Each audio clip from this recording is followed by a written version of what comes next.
कौन ब्रह्मा का पिता है, कौन विष्णु की मां, शंकर का दादा कौन है, हमको दे बता। ये जानने के लिए कृपया सुनिए।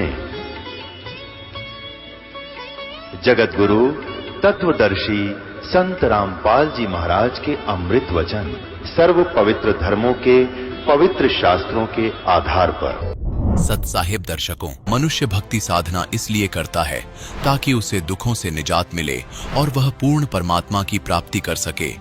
ऐसी ही कहानी है उत्तराखंड की रहने वाली बबीता जी की।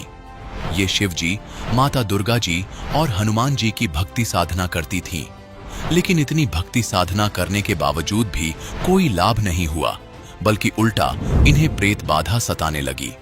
दर्शकों, जब बबीता जी को इतनी भक्ति साधना करने के बावजूद भी कोई समाधान मिलता ना नजर आया, तो बबीता जी ने ठान लिया कि मैं पेट के बल माता जी के मंदिर जाऊंगी और उनसे अपने कष्टों के निवारण की अर्ज करूंगी।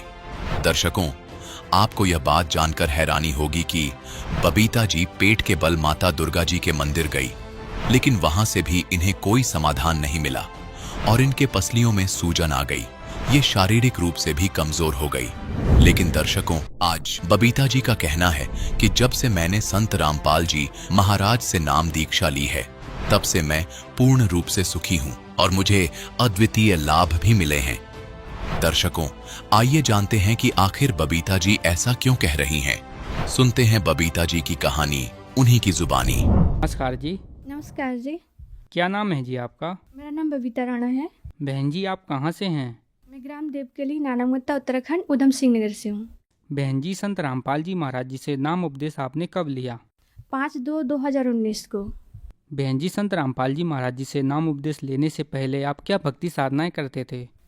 मैं दुर्गा माता और सब शिव शंकर भगवान और हनुमान जी की पूजा किया करती थी। तो फिर आप संत रामपाल जी महाराज जी की शरण में कैसे आए? मेरी दीदी का लड़का इस सत्ज्ञान से जुड़ा हुआ था। उसने मेरे साथ चर्चा की। पहले मैं स्वीकार तो नहीं कर रही थी इस ज्ञान को, लेकिन कहते नहीं है मरता क्या नहीं करता। मेरी स्थिति इतनी ज़्यादा खराब थी, पेट बाधा की वजह से मैं बहुत ज़्यादा दुखी थी, शारीरिक रोग से बहुत परेशान थी मैं। इसीलिए मैंने संत रामपाल जी महाराज की शरण ग्रहण की। बहन जी, संत रामपाल जी महाराज जी की शरण में आने के बाद आपको क्या क्या लाभ मिले? सबसे पहले तो मेरी प्रेत बाधा दूर हुई, नाम लेने मात्र से ही। प्रेत बाधा की वजह से बहुत ज़्यादा शारीरिक कष्ट होता था मुझे, मानसिक स्थिति भी बिगड़ी रहती थी। बहुत ज़्यादा गुस्सा आना इस प्रेत बाधा की वजह से ही। ऐसा गुस्सा आता था कि मन करता था या मर जाऊं या किसी को मार दूं।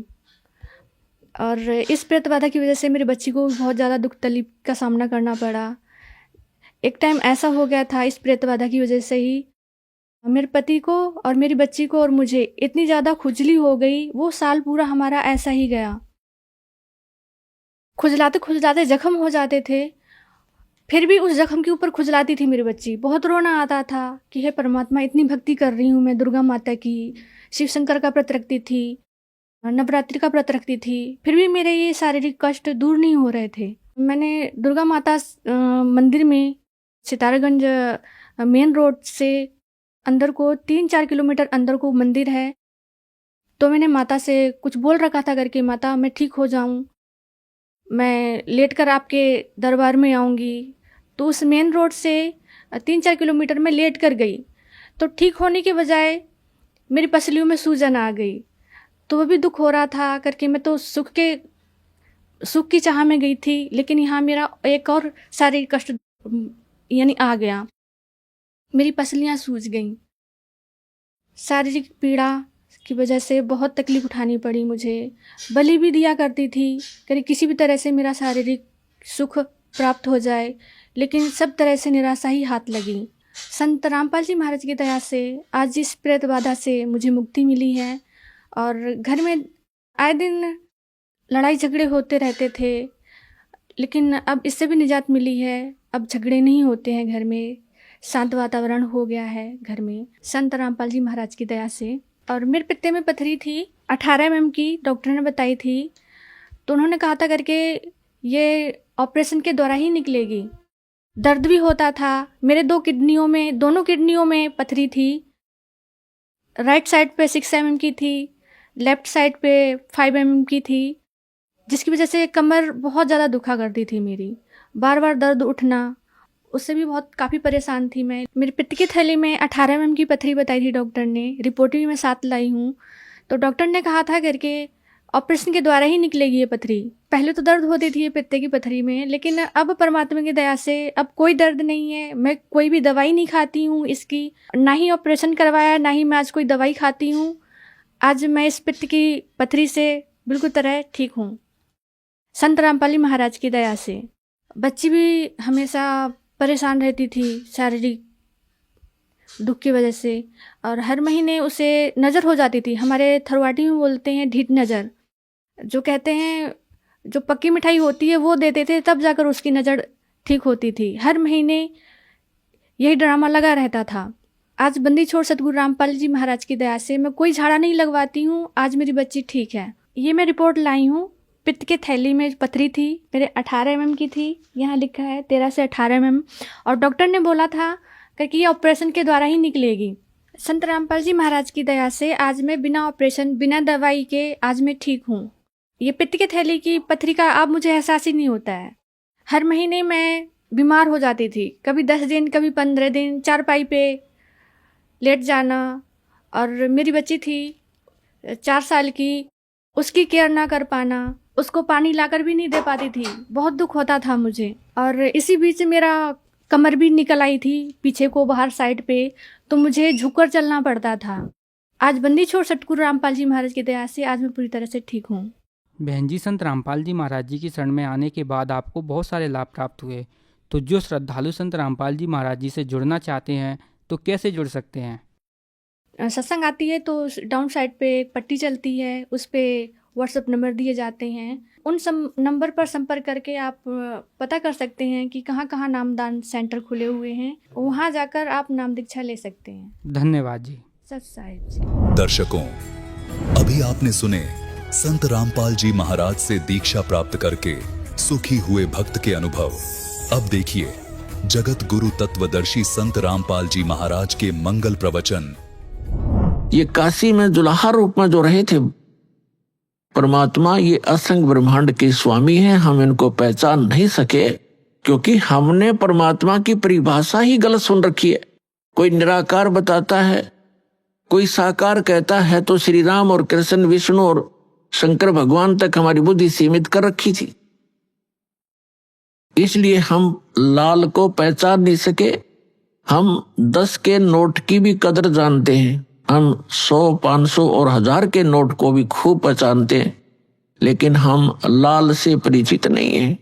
आज भी परिचित नहीं है। यदि यहाँ कोई लाल डाल दिए जाए, आप उनको छोड़कर चले जाओगे, और 1000 का नोट पड़ा हो तुरंत उठाओगे।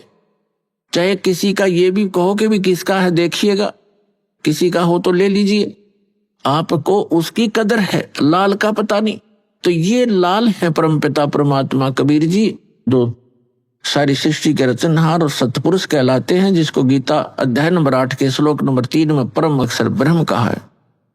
और ये अन्य जितने भी देव हैं, कोई 1000 का नोट है, कोई 500 का, कोई 10 और 20 और 50, 100 का, तो इनको तो आप अच्छी तरह ग्रहण कर लेते हो। लेकिन एक लाल आपको मिल जाए तो इन 1000 के नोटा की गिनती नार आपके पास कितने हो जाएंगे, उसी से मिल जाएंगे वो।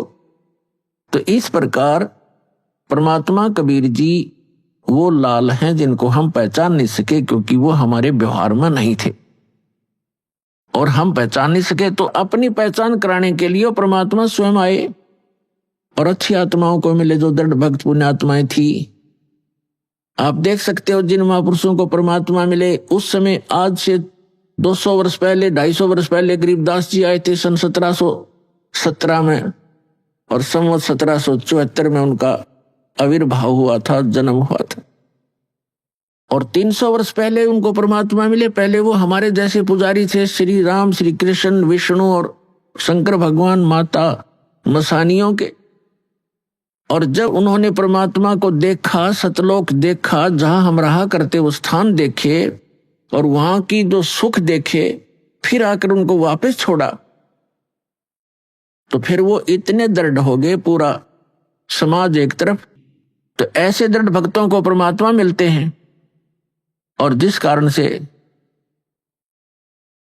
वो अपनी स्थिति को, अपनी पहचान को अपने बच्चों तक करवाते हैं।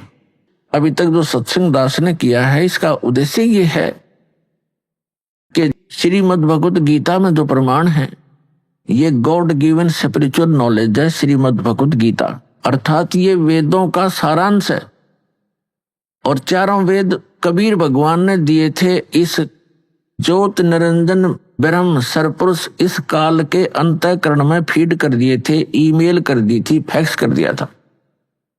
और जब इसने डाउनलोड करके देखा, कंप्लीट स्पिरिचुअल नॉलेज भेजा था परमात्मा ने इस ज्योत स्वरूपी निरंजन के अंतःकरण में।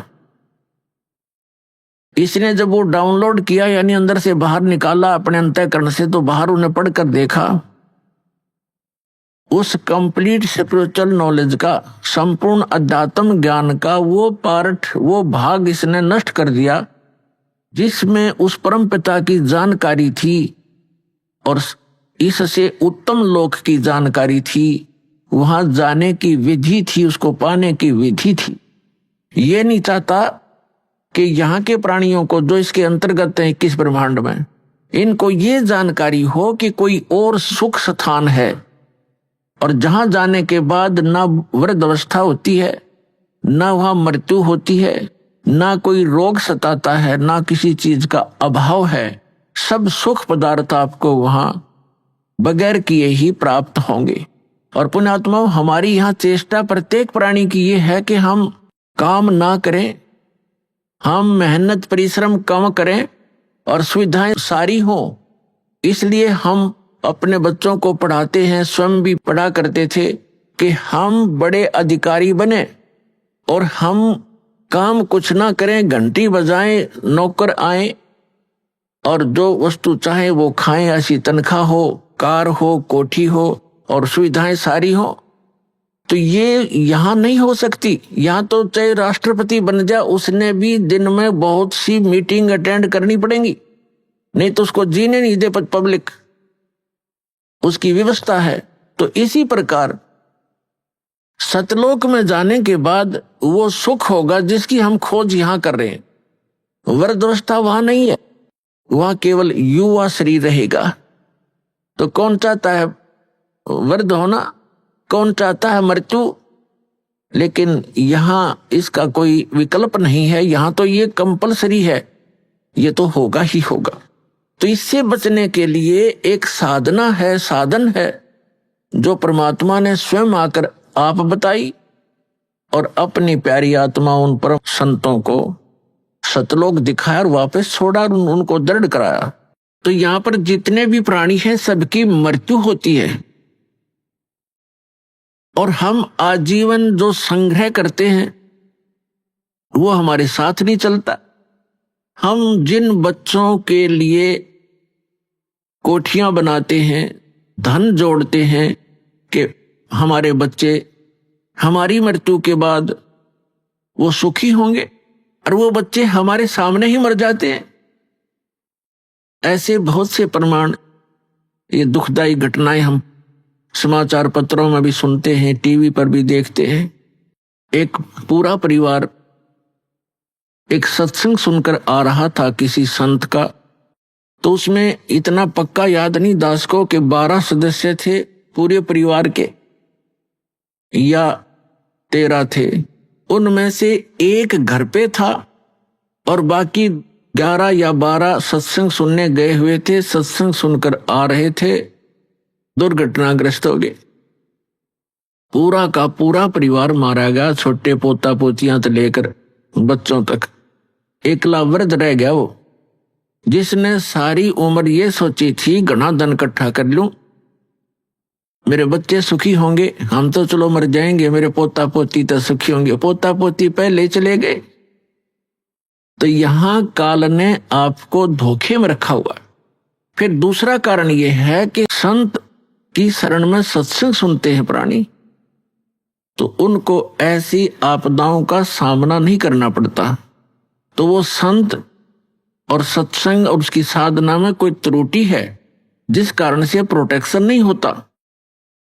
और दूसरा कारण ये होता है कि संत भी सही हो, साधना भी ठीक हो, लेकिन अपने में कोई त्रुटि हो, हम नियमों का पालन ना कर रहे हो, उससे क्या होता है, फिर नाम खंडित हो जाता है। उस कारण से भी प्राणी साधक होते हुए हानि उठा लेता है, क्योंकि उसका प्रोटेक्शन समाप्त हो जाता है।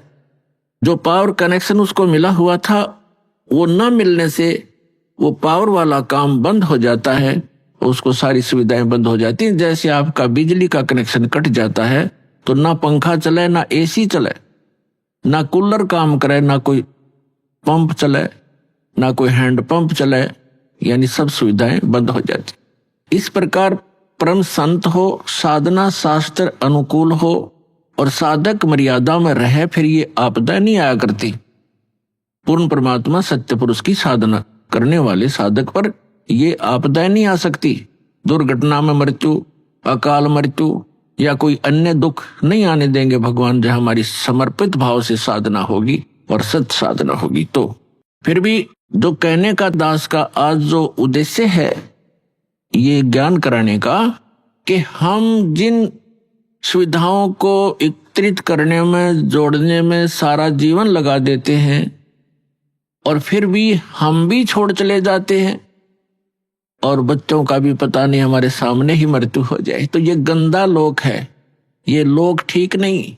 अभी तक हमें इसका अल्टरनेट नहीं था। अल्टरनेट था तो इतना था कि स्वर्ग चले जाएंगे, स्वर्ग से आगे हम नहीं जानते थे। परमात्मा कबीर जी ने आके अपनी महिमा, अपना स्थान स्वयं बताया है कि एक स्थान ऐसा है जहां जाने के बाद साधक फिर लौटकर संसार में नहीं आता। ये परमात्मा ने आके बताया 600 वर्ष पहले, और उसके बाद भी उस परमात्मा के सूक्ष्म वेद में वर्णित ये ज्ञान है जो परमेश्वर ने, कबीर जी ने स्वयं अपने मुख से बोला, जिसको कबीर वाणी कहते हैं, जिसको सच्चिदानंद घन ब्रह्म की वाणी कहा है, उसमें वर्णित किया मालिक ने, और हमारे वेद और गीता में वर्णित है। हम नहीं समझ सके क्योंकि हमारे टीचर अल्पज्ञ थे, हमारे धर्मगुरु अल्पज्ञ थे, उनको सदग्रंथों का ज्ञान कतई नहीं था। तो उस परमात्मा ने आके स्वयं बताना पड़ा वही ज्ञान। जिन महापुरुषों को परमात्मा मिले उन्होंने भी यही ज्ञान कराया, लेकिन उसको हम समझ नहीं सके, जिस कारण से अभी तक परमात्मा के आने से पहले तक हमें केवल स्वर्ग से आगे कोई बताने वाला नहीं था। और पता चला इन सदग्रंथों से और परमेश्वर के सूक्ष्म वेद से और जिन महापुरुषों को परमात्मा मिले उनकी अमृतवाणी से, कि स्वर्ग में गए हुए प्राणी भी जन्म मृत्यु में ही रहते हैं। और जिनको हम इष्ट रूप में पूजा करते थे, श्री विष्णु जी, श्री शंकर जी, ब्रह्मा जी को तो हम पूजते नहीं थे, लेकिन आदर की दृष्टि से अवश्य देखते थे। इन तीनों का नाम हम टिप्स पर रखते थे, ब्रह्मा विष्णु महेश। ये स्वयं नासवान है जिनको हम इष्ट मानकर पूजते थे। तो जिस नासवान इष्ट की हम पूजा करेंगे तो क्या होगा, हम उसके लोक में चले जाएंगे। ये सामीप्य मुक्ति प्राप्त होती है, यानी अपने इष्ट के लोक में उनके समीप रहा करेंगे। तो जब हमारे इष्ट ही मरेंगे, उनकी भी मृत्यु होगी, तो फिर वो तो जन्म मृत्यु फिर बनी रही, तो स्थायी स्थान नहीं हुआ वो। तो जो आज प्रसंग है कि जिस लोक में हम रह रहे हैं ये लोक अच्छा नहीं है, और हमें केवल स्वर्ग तक का ही ज्ञान हमारे धर्म गुरुओं ने कराया। परमेश्वर ने आकर अपनी अमृतवाणी में ये ज्ञान दिया कि एक और लोक है जहां आप सदा सुखी रहोगे, आपका जरा मरण नहीं होगा। जरा माने वृद्धावस्था, मरण माने मृत्यु। लेकिन वो ज्ञान हमारे गले उतरा नहीं, क्योंकि हम अपने धर्म गुरुओं पर, विशेषकर हिंदू धर्म के में जन्मे हम प्राणी, अपने धर्म गुरुओं पर पूर्ण विश्वास किया करते थे कि ये संस्कृत के मास्टर हैं और सभी सदग्रंथ संस्कृत भाषा में लिपिबद्ध हैं। हमारे को कभी अविश्वास नहीं हुआ, इसलिए हमने परमात्मा के दिए हुए उस ज्ञान पर कभी ध्यान नहीं दिया।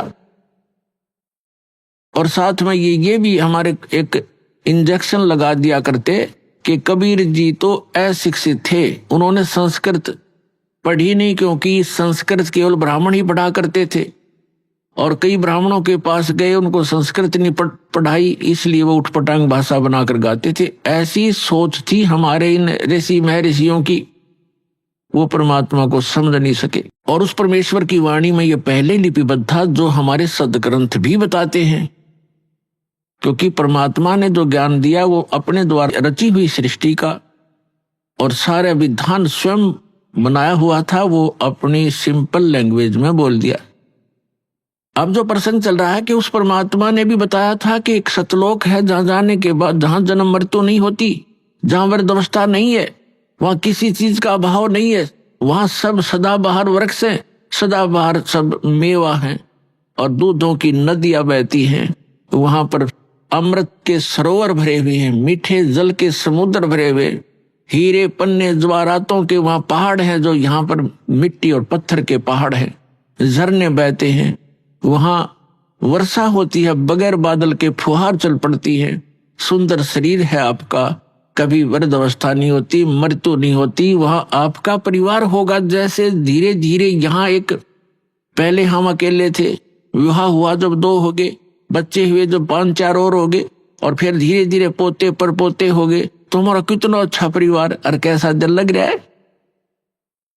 और 1 मिनट में ना जाने पोता मर जा, पोती मर जा, बेटा मर जा, बेटी मर जा, स्वयं की टिकट कट जा, तो खा का ये स्थान, तो वो स्थान है जहां पर हम कभी मरेंगे नहीं, हमारा परिवार होगा, सारी सुविधाएं होंगी, मनोमयी विमान होंगे आपके, यहाँ तक साइकिल नहीं जुड़ता सारा दिन, और वहां पर ऐसा सुविधा है कि आप चाहोगे आपके सामने विमान खड़ा होगा, और जहां जाओगे बैठ के परिवार, कहीं बहुत बड़े बड़े पार्क हैं, बड़े सुंदर स्थान हैं, तो वो स्थान है जो भगवान ने स्वयं आकर बताया। और इसी का परम समर्थन हमारे सदग्रंथों ने दिया।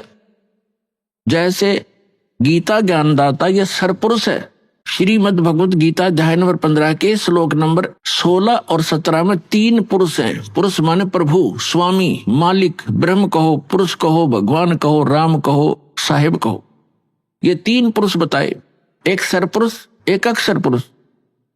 और 15वें अध्याय के गीता के 15वें अध्याय के 17वें श्लोक में सरपुरुष और अक्षर पुरुष से कोई और बताया जो श्रेष्ठ भगवान है, पुरुषोत्तम है, उत्तम पुरुष है तू अन्य परमात्मा इति उदाहरते।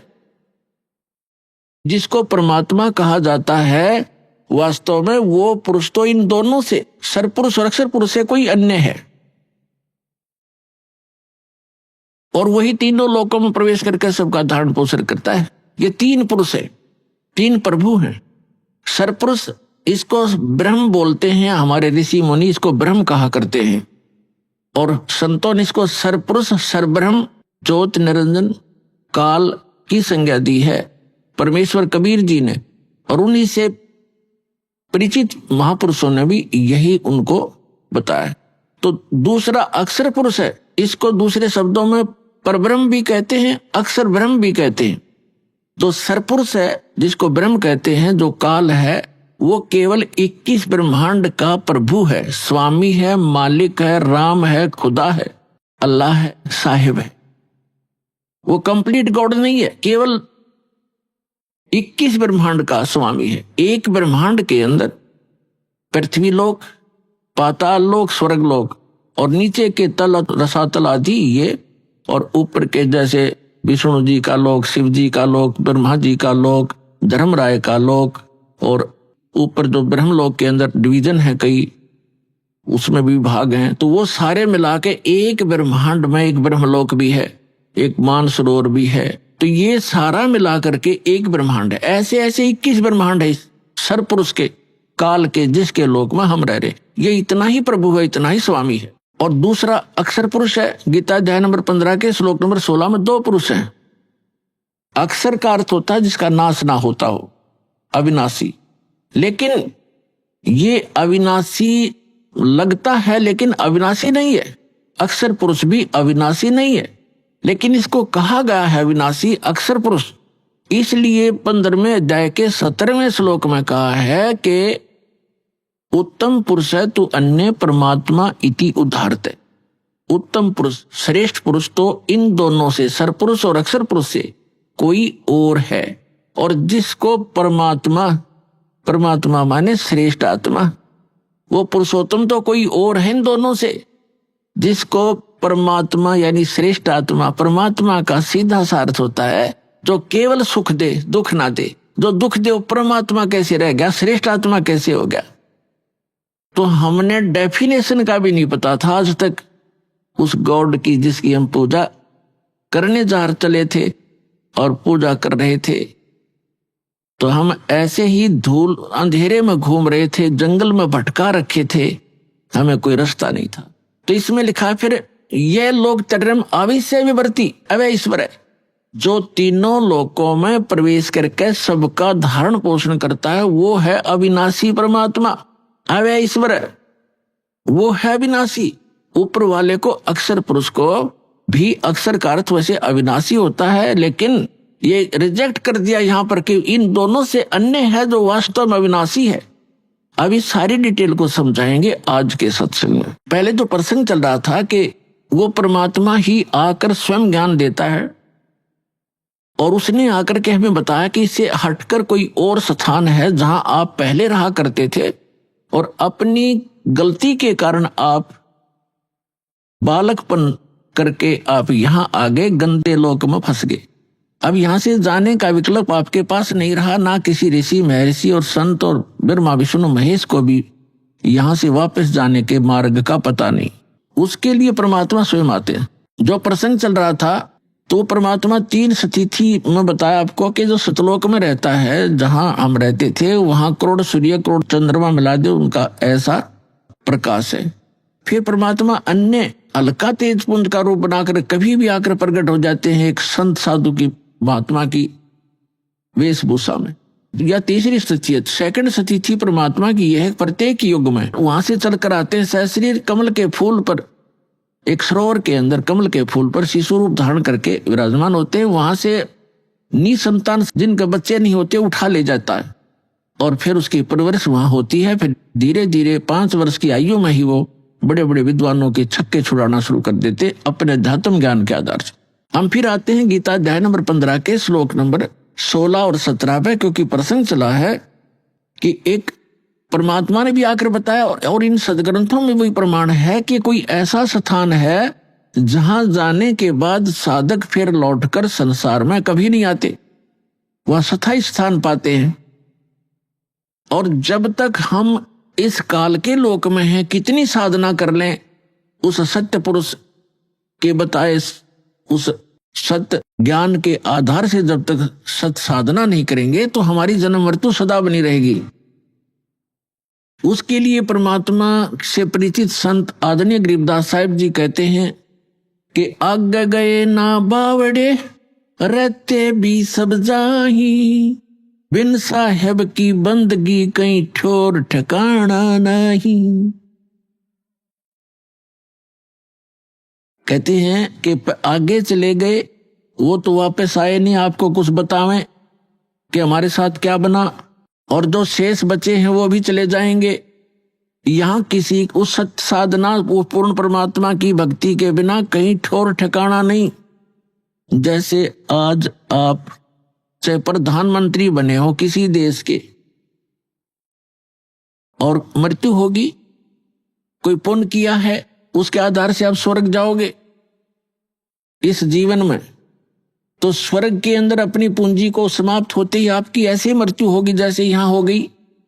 तो यहां से चलो, फिर स्वर्ग में पुण्य समाप्त होते ही वहां से चलो, फिर नरक में अपना पाप भोगोगे, वह कष्ट उठाओगे। जब वो समय पूरा होता है होते ही फिर कहेंगे चलो, वहां भी नहीं रख सकते। उसके बाद फिर गधा बनोगे, गधे का जीवन पूरा करते ही फिर चलो, फिर कुत्ता बनो, कुत्ते का जीवन पूरा होते फिर चलो मरो, और फिर मनुष्य बन गए फिर मरो, फिर वहां जाओ स्वर्ग में, फिर चलो, खा के ये जीवन।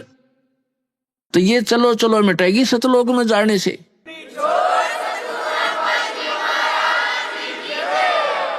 और वो चलो चलो ना तो ब्रह्मा की मिट्टी, ना विष्णु की, ना शिव जी की, ना सरपुरुष की, ना अक्षर पुरुष की, केवल परम अक्षर पुरुष, परम अक्षर ब्रह्म है वो परमात्मा जो स्वयं वास्तव में अविनाशी है।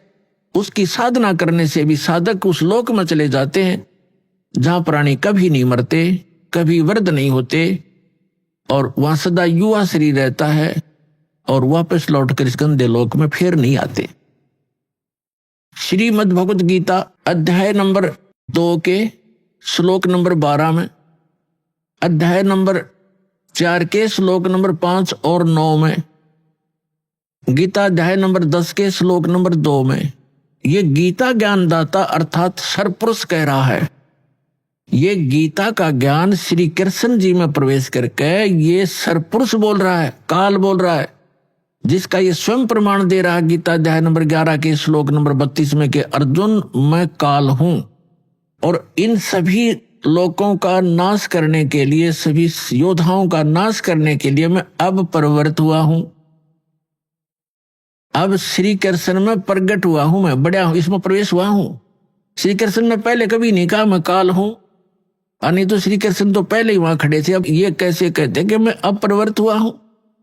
ये दास का सत्संग है, सीडी बना रखी है कि श्रीमद् भगवत गीता का ज्ञान किसने दिया, उससे आप डिटेल जान सकते हो। अब प्रसंग दूसरा है, यहाँ ये विषय अब शटार्ट नहीं करूंगा। ये खुद कहता है कि अर्जुन तेरे और मेरे बहुत जन्म हो चुके हैं, तू नहीं जानता मैं जानता हूं। और मेरी उत्पत्ति को, उत्पत्ति माने जन्म को, इसका जन्म तो हुआ ही है, ना देवता जानते ना ऋषि जानते, क्योंकि ये सब मेरे से ही उत्पन्न हुए हैं, इनका आदि कारण मैं हूं। और गीता अध्याय नंबर 10 के श्लोक नंबर 3 में तुरंत कहता है कि मैं अजन्मा हूं। अजन्मा क्योंकि जब श्री कृष्ण जी में बोल रहा है उस समय उसका जन्म नहीं हुआ, जब तो भूत की तरह उसमें प्रवेश है। वो ठीक कह रहा है मैं अजन्मा हूं, मैं अज हूं। अब मैं जन्म लेकर नहीं आया श्री कृष्ण जी की तरह, मैं तो इसमें वैसे प्रकट होकर बोल रहा हूं। बाकी ये नहीं कि वो अविनाशी है, वो अब पता चलेगा वो कितना उसका समय है, कैसा पीरियड है उसका जीवन का।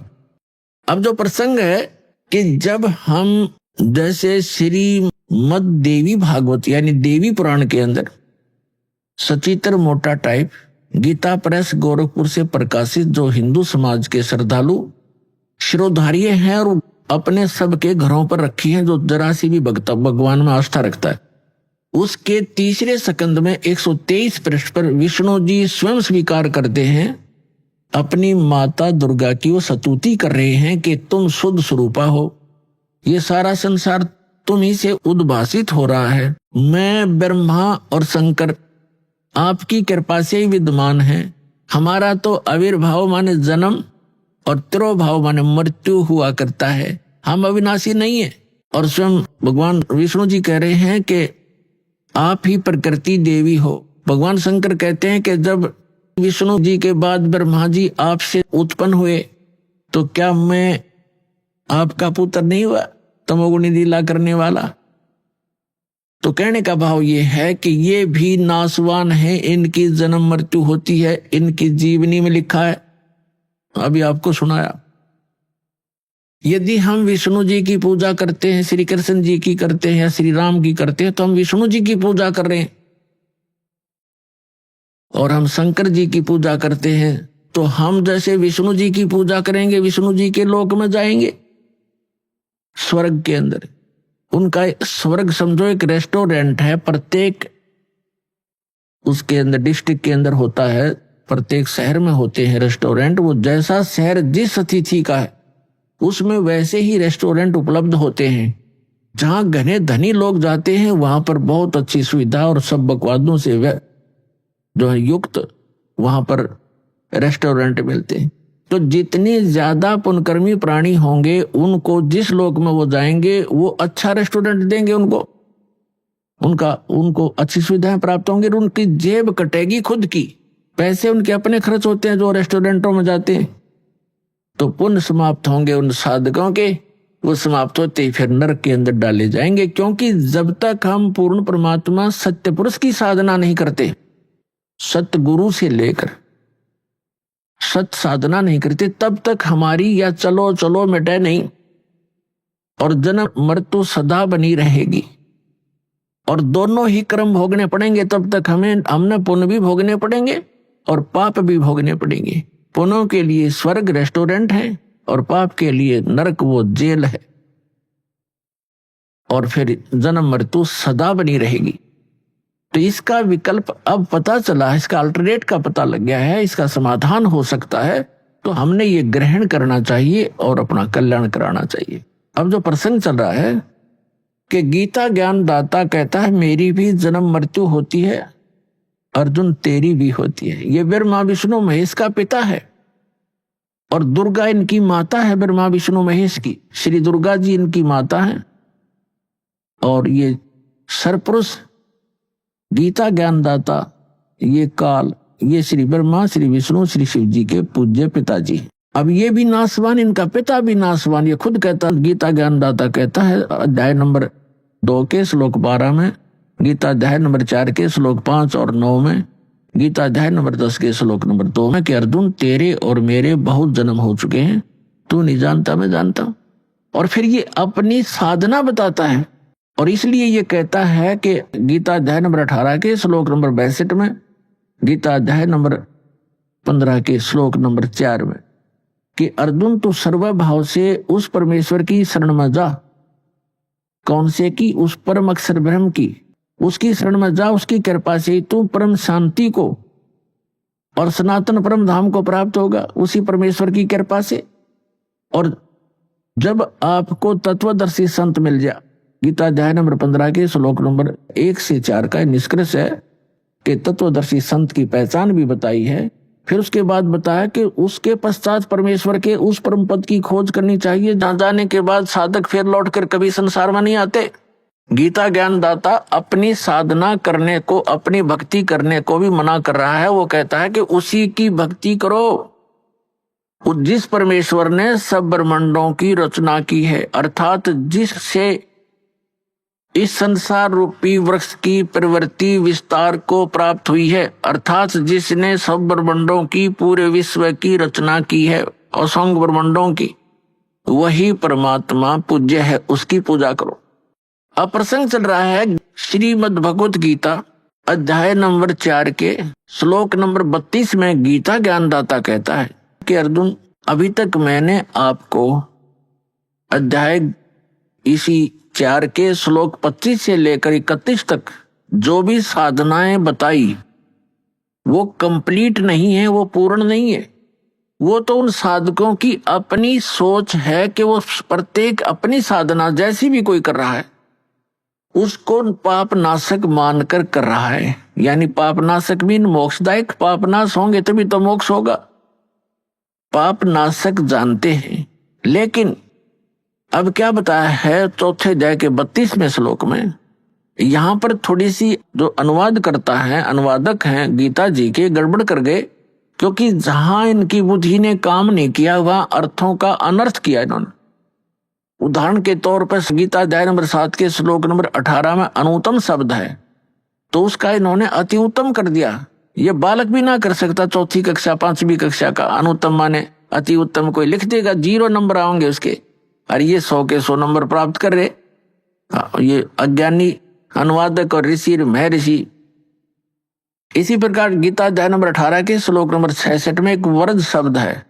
वर्ज का अर्थ जाना होता, आना नहीं होता। जैसे इंग्लिश वर्ड गो है तो गो का अर्थ आना नहीं हो सकता, जाना ही होता है। कहीं पर भी लिखा हो चाहिए इसमें समास और फलाना, ये बकवास है, इनकी अपनी अज्ञानता का प्रमाण है उनका। वो गलत बताते हैं हमारे को कि ऐसे बनता है, ऐसे बनता है। ये इनकी, क्योंकि अज्ञानी व्यक्ति कुछ ना कुछ तगड़मबाजी तो करेगा। अभी आपने सुने संत रामपाल जी महाराज के मंगल प्रवचन। आइए अब सुनते हैं संत रामपाल जी महाराज से नाम दीक्षा लेकर सतभक्ति करके अद्भुत लाभ प्राप्त करने वाले अनुयायी के विचार। दर्शकों, शिक्षा व्यक्ति के लिए सबसे बड़ा वरदान है, या यूं भी कह सकते हैं कि यह प्रभु की विशेष कृपा है, क्योंकि शिक्षित व्यक्ति सही और गलत की परख आसानी से कर सकता है। आज हम आपको ऐसे ही एक शिक्षित व्यक्ति की दास्तान से रूबरू करवाने जा रहे हैं। ये हैं उज्जैन मध्य प्रदेश के शिक्षक नाहर सिंह जी, जिन्होंने अपने जीवन का काफी लंबा समय राधा स्वामी पंथ में बिताया है, पर समय रहते शिक्षा का सही लाभ उठाते हुए इन्होंने सही आध्यात्मिक गुरु की परख उनके शास्त्र प्रमाणित ज्ञान से की। और संत रामपाल जी महाराज को अपना गुरु बनाया। आज नाहर सिंह जी का कहना है, विश्व में तत्वदर्शी संत रामपाल जी महाराज ही सच्चे सतगुरु हैं। आखिर इतना बड़ा दावा नाहर सिंह जी किस आधार पर कर रहे हैं? आइए सुनते हैं पूरी कहानी नाहर सिंह जी की जुबानी। नमस्कार सर। हाँ नमस्कार जी। सर क्या नाम है आपका? सर मेरा नाहर सिंह, राजपूत समाज से हूँ मैं। सर कहाँ से आए हैं आप? सर मैं ग्राम बागनी, तहसील मैदपुर, जिला उज्जैन, मध्य प्रदेश का रहने वाला हूँ। सर क्या काम करते हैं आप? मैं सर पेशे से अध्यापक हूँ, गवर्नमेंट की सर्विस करता हूँ, मध्य प्रदेश गवर्नमेंट की। सर संत रामपाल जी महाराज जी से आपने नाम दीक्षा कब ली? सर मैंने संत रामपाल जी महाराज से अप्रैल 2014 में बरवाला आश्रम में नाम दीक्षा ली थी। सर आपने बताया कि आप पेशे से एक अध्यापक हैं, आप पढ़े लिखे हैं सर, लेकिन सर कुछ लोगों का ये मानना है कि जो श्रद्धालु संत रामपाल जी महाराज से जुड़ते हैं वो अंधभक्ति के तहत जुड़ते हैं। ये बात कहाँ तक सही है सर? सर ये बात वैसी ही है जैसे कि एक बच्चों के बारे में हम बात करते हैं, ऐसे ही लोगों ने हमारे बारे में गलत धारणा बना रखी है। क्योंकि संत रामपाल जी महाराज से जो जुड़ने वाले जितने भी लोग हैं सब बहुत अच्छी आत्मा है और समझदार लोग जुड़े हुए हैं। यानी जो अंधभक्ति वाली बात तो इसमें है ही नहीं, क्योंकि हमारे जो सदगुरु जी रामपाल जी महाराज है उन्होंने सारा ज्ञान प्रूव करके बताया है हमारे हिंदू धर्म के समस्त धर्म शास्त्रों में, और अन्य जितने भी दुनिया के जो धर्म है सभी में उनके जो पवित्र ग्रंथों में प्रूव करके बताया। तो अंधविश्वास की कोई बात नहीं होती सर। सर संत रामपाल जी महाराज जी से दीक्षा लेने से पहले आप क्या भक्ति साधना करते थे? सर मैं सर्वप्रथम संत रामपाल जी महाराज से जुड़ने से पहले हिंदू समाज में जितने भी देवी देवता हैं, माता जी है, इन सब की भक्ति करता था।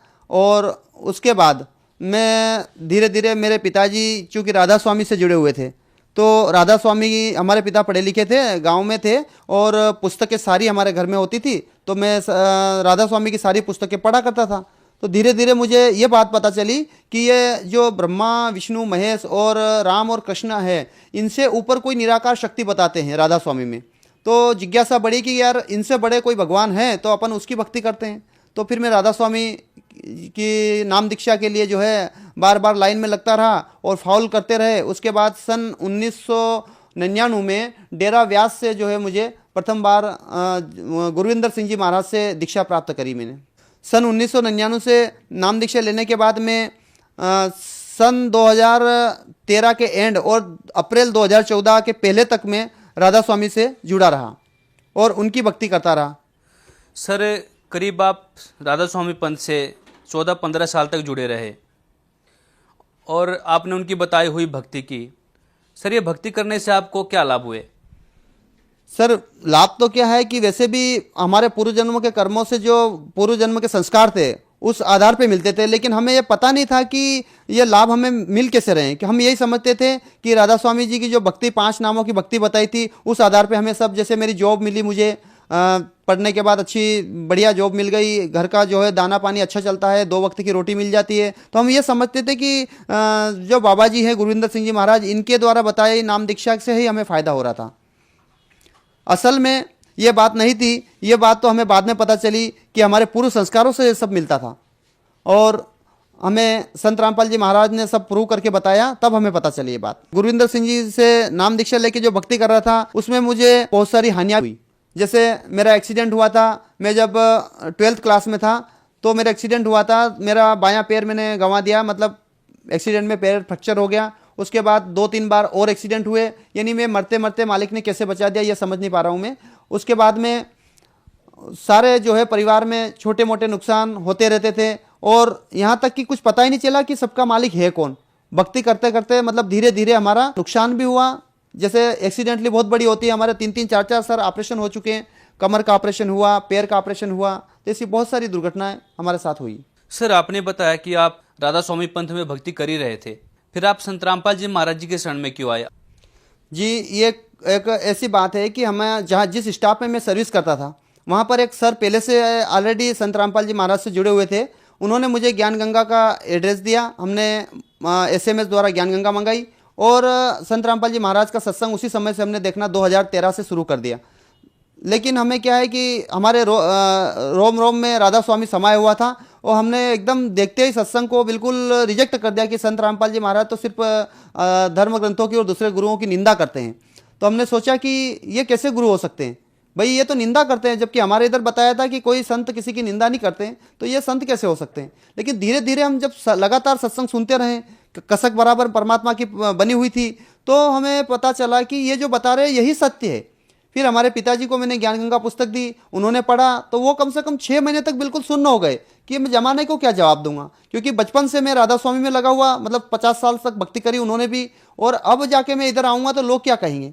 जमाना के डर के कारण वो 6 महीने तक तो बिल्कुल दीक्षा लेने नहीं आए, लेकिन बाद में जब देखा कि ये मोक्ष यदि पाना है तो आना ही पड़ेगा, फिर उन्होंने सारे प्रमाण देखे और उसके बाद तुरंत वो भी हमारे साथ जो है बरवाला आए, नाम दीक्षा ली। संत रामपाल जी की शरण में हमारा 15-16 सदस्यों का परिवार है, माता पिता भाई और पूरा हमारे वाइफ बच्चे सब जो है संत रामपाल जी महाराज की शरण में आ गए हैं। सर, जब आप राधा स्वामी पंथ में थे, आपको वहाँ क्या मंत्र दिए गए थे? सर, राधा स्वामी पंथ में वो 5 नाम की महिमा बताते और वही 5 नाम दिए थे जो उनकी परंपरा में चले आ रहे थे। उसमें उसका लिंक ऐसा है कि ज्योत निरंजन, ओमकार, ररंकार, सोहंग, सतनाम, ये 5 नाम दिए गए थे। लेकिन हमें यह नहीं पता था कि ये 5 नाम मुक्ति के हैं, क्योंकि उन्होंने मुक्ति के बताए थे। लेकिन जब प्रमाण हमारे संत रामपाल जी महाराज गुरुदेव जी ने बताए तो पता चला कि ये 5 नाम काल के हैं।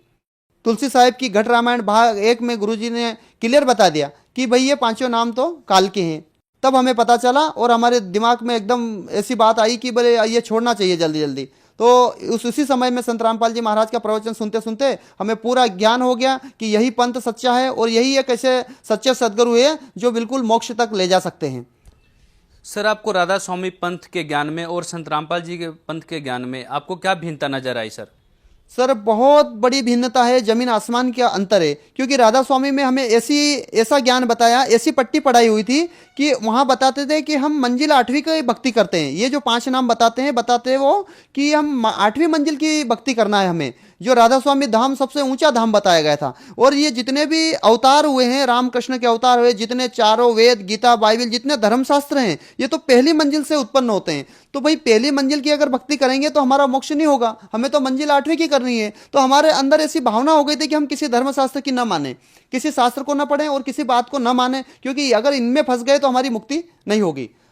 तो सर जी, हम जो है संत रामपाल जी महाराज का जो सत्संग हमने सुना, उसके बाद हमें पता चला कि हमें कितना बड़ा मूर्ख बनाया जा रहा था। क्योंकि उन लोगों ने एक ऐसी सिस्टम बनाया था कि कोई भी हिंदू धर्म के लोग उस सत्य को न जान पाए जिसमें उनकी मुक्ति होना है। तो हमारे चारों वेदों को रिजेक्ट कर दिया, पवित्र भगवत गीता को रिजेक्ट कर दिया, 18 पुराणों को रिजेक्ट कर दिया उनने, और यहाँ तक कि एक अंध भक्ति ऐसी बताई। और जितने भी लोग जुड़े हैं बेचारे ऐसे फंस गए हैं कि उनका कहीं भी अंत निकलना बहुत मुश्किल है। हम हमारे भाइयों को खूब कोशिश करते हैं उनको निकालने की, लेकिन वो मानने को तैयार नहीं होते हैं, क्योंकि ये 8वीं मंजिल का ज्ञान उनको बता रखा है और धर्मशास्त्र उन्होंने रिजेक्ट करे हुए हैं। लेकिन हमारा प्रयास लगातार रहता है कि उन लोगों को कैसे सत्य पर लाएं और सच्चाई उनको बताएं, ये हम लगातार कोशिश करते रहते हैं। सर, आप 14-15 साल से राधा स्वामी पंथ में जुड़े हुए थे, लेकिन अभी भी जो श्रद्धालु हैं वहाँ पर जुड़े हुए हैं, और कहीं ना कहीं उनका ये भी मानना है कि हमारे गुरु जी के पास बहुत सारी संगत आती है, जिससे उनका ये भी समझना होता है कि हमारे गुरु जी पूर्ण संत हैं। आप उन्हें क्या कहना चाहेंगे? संत रामपाल जी का जो ज्ञान है यह सभी वेद और शास्त्रों से प्रमाणित ज्ञान है। क्योंकि हम जिस पंथ में पहले जुड़े हुए थे, राधा स्वामी पंथ में, उसमें तो शास्त्रों से हमें दूर रखा गया था, हमें भटकाया गया था कि उस सच्चाई को हम ग्रहण न कर लें। क्योंकि ये सारे पंथ अब पता चला कि ये काल के चलाए हुए पंथ थे और हम उसमें बुरी तरह से उलझ चुके थे। एक प्रकार का मकड़ जाल उनने बुन रखा था। अब परमात्मा की दया हुई और सभी धर्मशास्त्रों को संत रामपाल जी महाराज का जो भक्ति मार्ग के द्वारा हमने देखा और वेदों को देखा, पढ़ा और शास्त्रों को पढ़ा, गीता को पढ़ा और चारों वेदों को देखा। परमात्मा ने बताया कि सच्चा सदगुरु कौन सा है। क्योंकि हमारे देश तो बिल्कुल धर्मशास्त्रों पर विश्वास करता है और बिल्कुल संतों पर विश्वास करता है, और यहाँ की पब्लिक सभी संतों पर विश्वास करती है। तो हमें यह पहचानना है कि भाई सच्चा संत कौन सा है इसमें। क्योंकि यहाँ तो संतों की कोई कमी नहीं है, लाखों की संख्या में करीब संत यहाँ पर नकली बने हुए हैं, जो हमारे जो भगत आत्माओं को भ्रमित किए हुए हैं और उनको जो है नर्क में झोंक रहे हैं। कबीर साहब की एक वाणी है कि सदगुरु के लक्षण कहूँ, मधुरे बेन विनोद 4 वेद 60 शास्त्र कह 18 बोध। यानी सच्चा सदगुरु वो होगा जो सभी धर्म शास्त्रों का ज्ञान रखता हो और सभी के साथ समानता का व्यवहार करता हो, चाहे उनके भक्त हो चाहे दूसरे हो, सबके साथ प्रेम का व्यवहार करता हो और सभी धर्म शास्त्रों के अनुसार भक्ति बताए, वही सच्चा सदगुरु है। तो विश्व में ऐसा कोई गुरु अभी तक हमें नहीं मिला, नहीं देखा हमने कहीं पर। टीवी पे भी बहुत सारे सत्संग आते हैं, सारे जितने भी संत हैं सब एक तरफा कार्रवाई करते हैं, उनका निजी सारा प्रोपेगेंडा चलाते हैं कि ऐसा मालिक ऐसा है, मालिक वैसा है। हालांकि कहीं तक हमारे धर्मशास्त्रों से उनका कोई मैच नहीं होता है। लेकिन संत रामपाल जी महाराज द्वारा जो बताया हुआ सारा ज्ञान जो है धर्मशास्त्रों से पूरा मैच करता है। सर, जो श्रद्धालु आपको देख रहे हैं, आप उन्हें क्या संदेश देना चाहेंगे? सर जी, हम संदेश तो क्या देंगे, हम तो हाथ जोड़ के निवेदन करेंगे कि भाई आप पढ़े लिखे हो, आज का युग सभी लोग साक्षर हैं, कोई भी अनपढ़ नहीं है, पूरे विश्व के लोग सब पढ़े लिखे हैं, सभी भाषाओं का ज्ञान रखते हैं, हिंदी जानते हो, इंग्लिश जानते हो और भी देश की विभिन्न भाषाओं को आप जानते हो। तो आप संत रामपाल जी महाराज द्वारा जो सत्संग कार्यक्रम चलाया जा रहा है और अन्य चैनलों पर भी आता है अलग अलग समय में, तो आप इन सत्संग को देखिए और सत्संग के माध्यम से आप खुद डिसिप्लिन कीजिए, मतलब निराकरण आप खुद कीजिए कि आपको करना क्या है। क्योंकि संत रामपाल जी महाराज ने सारे सत्संग वेद शास्त्रों से प्रमाणित बताया है। तो आप इसको आइए, सत्संग सुनिए, ज्ञान गंगा बुक मंगवाइए, पढ़िए उसको। जो सत्संग के समय जो एक पट्टी चलती है, उस पट्टी पर जो है वो नंबर दिए जाते हैं, उन नंबरों को चेक करिए, कांटेक्ट कीजिए और आपको जो है पता चल जाएगा कि बुक हमें कैसे मिलेगी। SMS करिए और बुक को पढ़िए। उसके बाद में आप एक ऐसे संत की शरण में आइए जो समाज सुधार के साथ साथ आपको मोक्ष तक लेके जाएगा, आप अपने सनातन परम धाम को प्राप्त करोगे। सर, संत रामपाल जी महाराज जी से दीक्षा लेने के बाद आपको क्या लाभ हुए? संत रामपाल जी महाराज की जब शरण ग्रहण करी तो उन्होंने हमें ऐसी ऐसी जगह से बचाया जहां हमारा बचना मुश्किल ही नहीं, नामुमकिन था। एक बार मैं दास के पास एक ट्रैक्टर चला रहा था और मुर्मीकरण का काम चल रहा था रोड का। तो ऐसे हमारी भरी ट्रॉली स्पीड से आ रही थी, मैं खुद चला रहा था, ड्राइव कर रहा था। तो पूरा जो इंजन था ट्रैक्टर पूरा लटक गया और ट्रॉली रह गई रोड के ऊपर और कम से कम 10 फीट अंदर गहरी खाई में ट्रैक्टर पूरा लटक गया। और मैं कैसे आया ये मुझे नहीं पता चला। जब आसपास देखने वाले लोग दौड़ते हुए आए, उन्होंने कहा कि यार हम सोचते रह गए कि तू कैसे बाहर कैसे निकल आया, क्योंकि यहाँ तो तुझे अंदर और ऊपर ट्रैक्टर, तू अंदर और ऊपर से ट्रैक्टर गिरना था, लेकिन तू कैसे जो होशियारी से बाहर आ गया। मैंने कहा कि जी मैंने बिल्कुल होशियारी नहीं करी, पता ही नहीं मैं कैसे बाहर आ गया। और ट्रैक्टर पूरा लटक रहा है, ट्राली ऊपर पड़ी हुई है और एकदम मालिक ने मुझे बचा लिया। तब पता चला कि मेरी जो है आयु वहां पर समाप्त होने वाली थी। लेकिन संत रामपाल जी के महाराज की दया से मुझे जो है नया जीवन मिला। और ऐसे अनेक प्रकार के छोटे मोटे लाभ हुए। कहीं बिजली का करंट लगता है तो मालिक बचा लेते हैं। अभी की बात बताता हूँ, मैं जो है खेती बाड़ी का काम भी देखता हूँ। तो वहां पर जो अभी चने में पानी चल रहा था, तो पानी चल रहा था, तो पाइप को जैसे ही मैं उठाने गया तो उंगली में मेरे को जो एक बिच्छू ने, बहुत बड़े वाले बिच्छू ने डंक मारा। तो मैंने देखा कि यार कोई कांटा लगा है, इतना तेज कांटा। देखा तो कोई कांटा नहीं, वहां पानी में देखा तो बहुत इतना लंबा, कम से कम 4-5 इंच लंबा बिच्छू, काला बिच्छू बिल्कुल रखा था। और उस बिच्छू ने बिल्कुल डंक मारा और ऐसा डंक 2-3 मारे उसने। तो डंक लगते ही मेरे खून की जो है ब्लडिंग चालू हो गई। तो मैंने संत रामपाल जी के महाराज द्वारा दिया हुआ जो सतनाम था उसका सुमरण करा और धीरे धीरे वो जो है जो समस्या हो रही थी जहर की, धीरे धीरे पूरी खत्म हो गई। और यहाँ तक कि मैंने किसी को फोन करके भी घर पे नहीं बताया कि मुझे बिच्छू ने काट लिया, क्योंकि बताऊंगा तो वो घबराएंगे, तो किसी को बताया नहीं। और पूरी तरह से मैंने पानी तोड़ा, 1-1.5 घंटे तक खेत में रहा गीले में। उसके बाद में आराम से घर आया। घर आने के बाद परमात्मा की बिल्कुल सुबह तक पता भी नहीं चला कि मेरे को बिच्छू काटा था। तो ऐसे हमारे परिवार में छोटे मोटे बहुत सारे चमत्कार हुए। कई बार तो मालिक ने बहुत बड़ी दया कर दी। दास की तिजोरी में पैसे नहीं होते थे और कभी अचानक कोई काम आ जाता, जाके देखते थे तो पैसे भी हमें अचानक वहां से 10-10, 20-20 हजार रुपये परमात्मा की दया से मिल जाते थे। तो मालिक की सेवा में उसको खर्च करते थे, क्योंकि मालिक के दिए हुए पैसे हमें पता है कि हमारा नहीं था वो, क्योंकि हमारी तिजोरी में कितना पैसा है हमें पता होता है। और आज हम संत रामपाल जी महाराज की शरण में आने के बाद पूरी तरह से खुशहाल हैं और जीवन का लक्ष्य क्या है, लक्ष्य हमें पता चला है और पूरी तरह से स्वस्थ हैं और पूरा परिवार परमात्मा की भक्ति करता है। धन्यवाद सर। सत साहेब।